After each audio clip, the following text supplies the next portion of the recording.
This Sinotruck Export water sprinkling truck integrates multiple functions, including road cleaning, landscaping cooling and dust suppression, as well as emergency assistance. The upper body adopts advanced on-a-piece tank forming technology, which ensures the structural strength of the tank while providing a smoother and more attractive appearance. The vehicle is equipped with a special hollow chassis, coupled with a UCHI 160 HP engine and a 10-speed KSG, delivering strong power and smooth, stable shifting.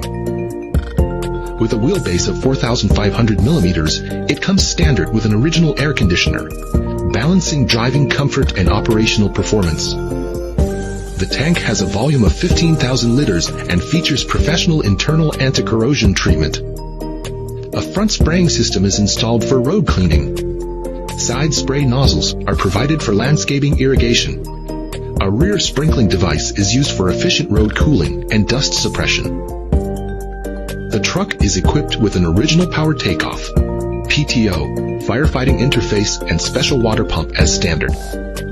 Pi-Fis and water contact components are treated with electrophoretic coating for anti-corrosion, ensuring high durability, long service life, efficient and reliable operation.